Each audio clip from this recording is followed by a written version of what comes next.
ये है राजेश।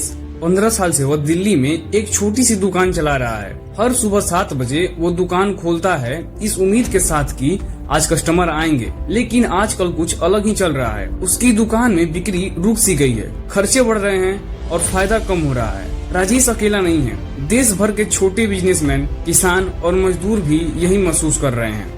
आखिर इंडिया की इकोनॉमी के साथ ऐसा चल क्या रहा है? क्या बूमिंग इंडिया का सपना धीमा पड़ रहा है? इस वीडियो में हम इसकी सच्चाई समझेंगे। कोई बड़े नंबर नहीं, बस आपके जैसी जिंदगी से जुड़ी बातें।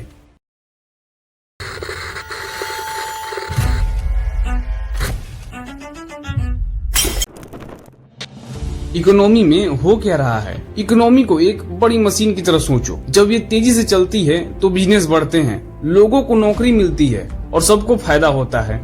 लेकिन अभी इंडिया की मशीन की स्पीड कम हो गई है। ये टूटी नहीं है, लेकिन पहले जैसी तेज भी नहीं रही। कुछ साल पहले हम दुनिया की सबसे तेजी से बढ़ने वाले देश में से एक थे।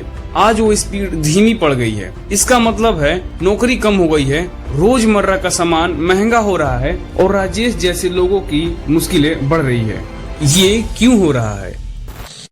अब इकोनॉमी को एक बाजार की तरह सोचिए। बाजार तभी चलेगा जब ये 3 चीजें ठीक से काम करेगी: चीजें बनाना, चीजें बेचना और सही सपोर्ट। अभी ये तीनों मुश्किल में हैं। पहला, चीजें बनाना। एक फैक्ट्री सोचिए जो खिलौने बनाती है। अगर उसको सामान मिलना मुश्किल हो जाए या लोग खिलौने ना खरीदें तो फैक्ट्री स्लो हो जाएगी। इंडिया में भी फैक्ट्री को ग्लोबल कंपटीशन और कम डिमांड की वजह से दिक्कत हो रही है। दूसरा, चीजें बेचना। एक फल वाला जो अपना सेव विदेश बेचता है, अगर वहाँ से डिमांड कम हो जाए तो उसका बिजनेस रुक जाता है। इंडिया के एक्सपोर्ट के साथ भी यही हो रहा है। बाहर के देश हमसे कम सामान खरीद रहे हैं। तीसरा, सपोर्ट। ये बाजार के रास्ते या पुल की तरह हैं। हमारे यहाँ एजुकेशन सिस्टम इतने स्किल्ड लोग नहीं बना पा रहा है और बड़े प्रोजेक्ट जैसे सड़क या पोर्ट्स लेट हो रहे हैं। बाजार के रास्ते टूटे हो तो सब धीमा हो जाता है। आखिर इसका लोगों पे क्या असर है? ये स्लो डाउन सिर्फ नंबर की बात नहीं, ये लोगों की जिंदगी की बात है। चलिए फिर से 3 चीजें देखते हैं। किसान वे पहले से ज्यादा फसल उगा रहे हैं, लेकिन बारिश ना हो तो उनकी कमाई डूब जाती है। फैक्ट्री वर्कर, फैक्ट्री बढ़ नहीं रही और नौकरी कम है। ये म्यूजिकल चेयर गेम की तरह है जिसमें लोग ज्यादा होते हैं और कुर्सियां कम। ऑफिस वर्कर, IT जैसे सेक्टर में सब ठीक लगता है, लेकिन ऑटोमेशन चुपके से नौकरी खा रहा है। जैसे कोई रोबोट आपकी डेस्क ले ले। लेकिन इसमें लोगों को एक फायदा है कि वो खुद को AI के साथ इंटीग्रेट करके अपना जॉब बचा सकते हैं। अब जानते हैं हमारी गवर्नमेंट इसके लिए कर क्या रही है। गवर्नमेंट को पता है प्रॉब्लम है और वो इसे ठीक करने की कोशिश कर रही है। वे सड़क, रेलवे जैसे बड़े प्रोजेक्ट पे पैसा लगा रहे हैं, जैसे बाजार के टूटे सड़क ठीक करना।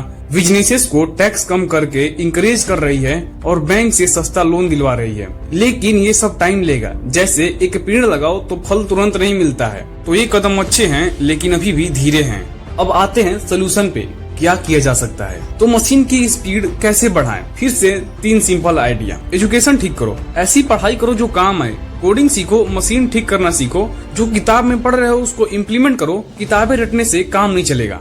दूसरा, गांव को बढ़ाओ। सिर्फ शहरों पे ध्यान देने से काम नहीं चलेगा। दिल्ली को दिल्ली NCR बनाने से पॉल्यूशन और पॉपुलेशन कम नहीं होगा। गांव में छोटे बिजनेस को सपोर्ट दो ताकि लोगों को घर छोड़ना ना पड़े, नहीं तो लोग तो माइग्रेट करेंगे ही। तीसरा, पेपर वर्क कम करो, बिजनेस शुरू करना आसान बनाओ।